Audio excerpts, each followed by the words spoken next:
ஏன் இதை சொல்கிறேன் என்று சொன்னால், உங்களைப் போல இந்த பள்ளியிலே ஒரு யூனிஃபார்ம் தைக்க முடியாமல், எங்களுடைய 9th வரைக்கும் ஒரு செப்பல் வாங்கி போட முடியாத இந்த பள்ளியிலே பயின்ற மாணவன் நான். 96 to 2001 இந்த பேரூராட்சி தலைவர், 2001 to 2006 கருமத்தம்பட்டி பேரூராட்சி தலைவர், 2006 to 2011 கருமத்தம்பட்டி பேரூராட்சியினுடைய உறுப்பினர், இப்பொழுது கருமத்தம்பட்டி முதல் நகராட்சியினுடைய முதல் தலைவர் இப்போ நான் தான். ஏன் இதை சொல்கிறேன் என்று சொன்னால், இந்த மேடையிலே இருக்கின்ற எங்களை எல்லாம் நல்ல முறையிலே வளர்த்து நல்ல ஒழுக்கத்தை கற்றுக் கொடுத்த மரியாதைக்குரிய ஆசிரியர் விஸ்வநாதன் அங்கே இருக்கிறார்கள். இந்த மேடையிலே எங்களுடைய காலத்திலே பயின்ற இந்த பள்ளியினுடைய முன்னாள் மாணவர்கள், என்னுடைய நெருங்கிய நண்பர்கள், அருமை நம்ம என்ஜினியர் வெள்ளிகிரி மாமா அவர்கள், உள்ளுத்தோட்டத்து மணி, நடுமல் மணி, மோகன்குமார், அங்கமுத்து, முத்துக்குமார், இன்னும் யாரையும் விடுவிட்டிருந்தாலும், அதே போல சாமலாபுரம் பேரூராட்சியினுடைய துணைத் தலைவர் குட்டி என்கிற வரதராஜ், இந்த பல்லவாளையம் பகுதியினுடைய பேரூராட்சி மன்ற உறுப்பினர்கள், இங்கே இருக்கிற நாங்கள் அத்தனை பேருமே உங்களைப் போல ஒரு காலத்தில், நீங்களே இப்போல்லாம் எவ்வளோ ரொம்ப நீட்டாக இருக்கிறீங்க, நீங்கள் யூனிஃபார்மில் ரொம்ப டிசிப்ளின் ஒழுக்கமெல்லாம். அந்த காலத்தில் இங்கே வருவது என்று சொன்னால், நோயலாயத்தை தாண்டி வருவது என்று சொன்னால் ரொம்ப கஷ்டம்.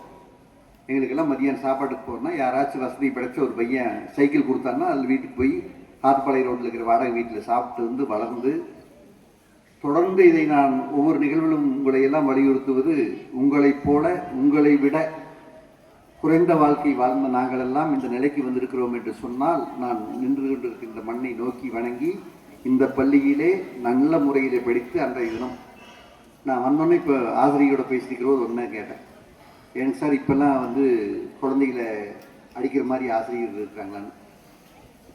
ஏன் அப்படி கேட்டோம்னா, இங்கே இருக்கிற அத்தனை பேரும் நாங்கள் முன்னாள் மாணவர்கள் ஓரிருவரை தவிர அடின்னு அடி பட்டை எடுத்துருவாங்க.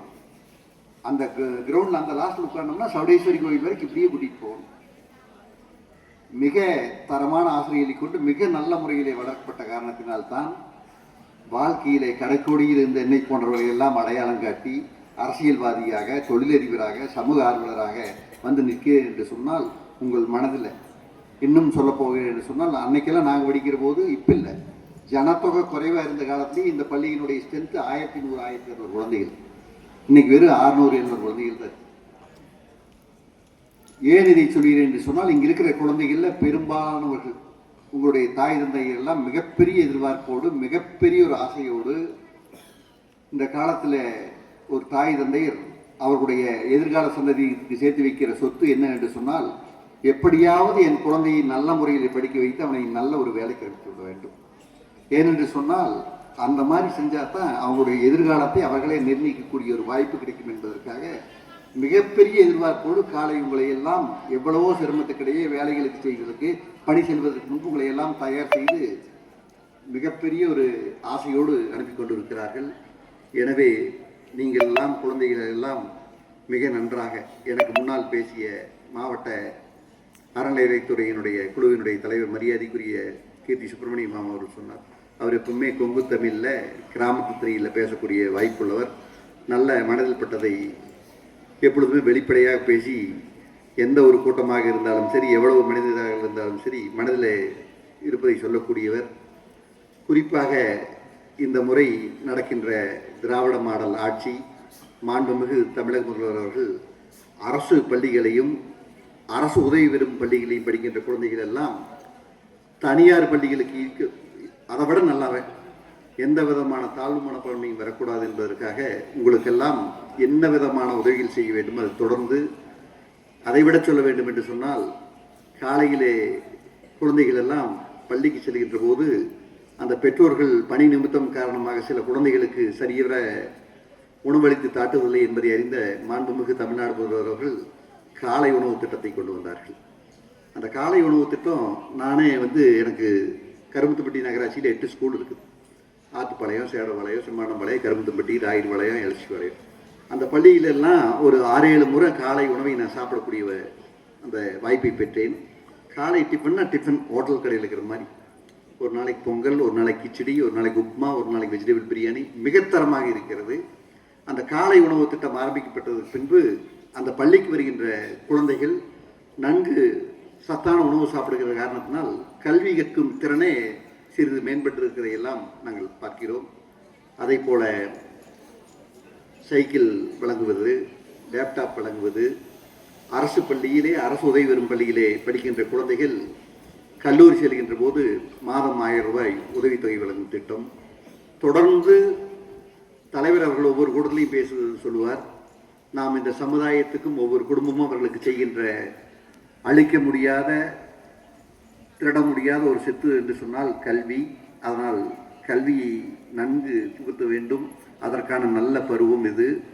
அதனால் அருமையான ஒரு பள்ளி, அறம் சார்ந்த ஒரு பள்ளி, மிகப்பெரிய ஒழுக்கம் நன்மதிப்போடு இங்கு இருக்கிற தலைமை ஆசிரியர் உட்பட்ட ஆசிரியர்கள் எல்லாம் சொல்லவே வேண்டாம். என் வாழ்க்கையிலே நான் சமீப காலங்களாக இந்த பள்ளியினுடைய தலைமை ஆசிரியரை, அவருடைய மென்மையான பேச்சு, அவருடைய எளிமையை பார்க்கின்ற போது, ஒரு மனிதன் இறைவனால் ஒரு வாய்ப்பு கிடைக்கின்ற போது எவ்வளவு எளிமையாக இருக்க வேண்டும் என்பதற்காக ஒரு உதாரணம் என்று சொன்னால் அதை அந்த தலைமை ஆசிரியர் தான் சொல்ல வேண்டும். எனவே இந்த மாணவ செல்வங்கள் எல்லாம் இந்த தை திருநாள் இந்துக்களினுடைய அருமையான ஒரு நிகழ்வு.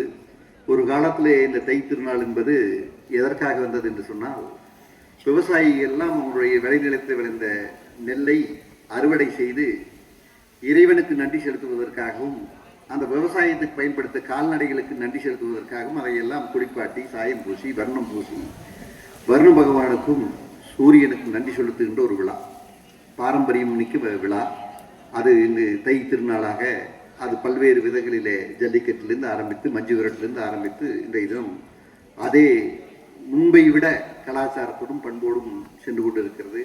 எனவே இந்த பள்ளியினுடைய மாணவர்களாகிய நீங்கள் ஏராளமான தொழிலதிபர்களாக, அரசியல்வாதிகளாக, என்ஜினியர்களாக, டாக்டர்களாக, இன்னும் சொல்ல போனால் இந்த மாதிரி அரசு பள்ளியிலே வந்தவர் தான் மரியாதைக்குரிய அப்துல் கலாமை போன்ற மேதைகள் எல்லாம்.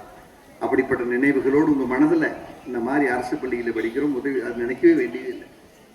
உங்களைப் போல, உங்களை விட மோசமாக இருந்த நித்யா மனோகர் தான் இன்னைக்கு ஒரு நகராட்சியுடைய தலைவர், ஒரு தொழிலதிபர், ஒரு சமூகவாதியாக இருக்கிறார் என்பதெல்லாம் நினைத்துக் கொண்டு உங்களுடைய வாழ்க்கையிலே மென்மேலும் வளர வேண்டும் என்று சொல்லி, ஐயன் வழி நின்று அயராது உழைப்போம் என்று சொல்லி நல்வாழ்த்துடைய அத்தனைக்கு நன்றி.